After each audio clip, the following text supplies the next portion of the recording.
Ah, ce calme, gros. C'est insane, ça. Et bonjour à tous. Aujourd'hui, on fait tout en ASMR. Clap, bonjour.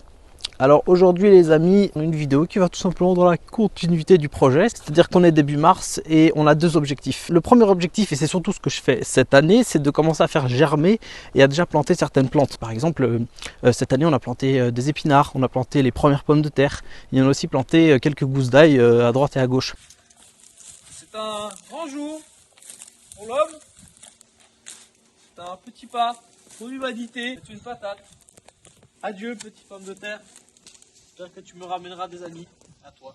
Sachant que la salade par exemple elle continue à subsister malgré le froid et tout. Et ensuite la deuxième étape ça va être surtout de dessiner le jardin en différentes parcelles. Pour en gros avoir des endroits dans lesquels on va être sûr qu'on va produire un maximum de nourriture. Ce qui est pas mal en soi parce que déjà c'est plus joli d'un point de vue esthétique. Mais surtout vous devez savoir que donc l'herbe a des racines et du coup il faut qu'on enlève les racines de l'herbe pour pouvoir donner de la place aux racines des différents légumes qu'on va planter. Ce qui fait que j'utilise un magnifique outil pour retourner le sol qui s'appelle une grelinette. Du coup je vais vous montrer un tuto d'Arthur en fait qui fait ça extrêmement bien.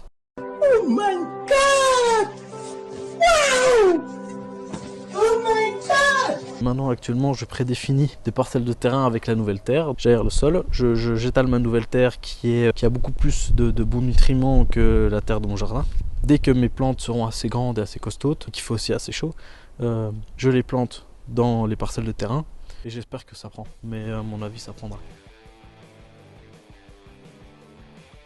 Few moments later. Much later. Mais d'où provient la terre, Emilien? Eh bien c'est très simple les amis.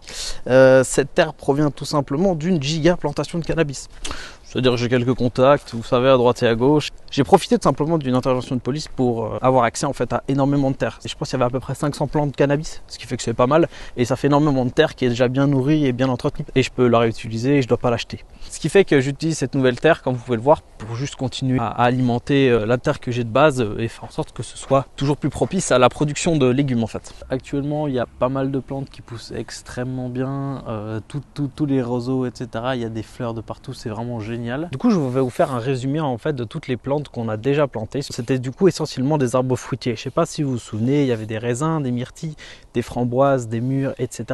Et évidemment il y avait aussi deux expériences scientifiques qui ont vraiment très bien fonctionné. C'est des baies de goji je pense. Et un autre truc qui est totalement imprononçable. Comment ça s'appelle?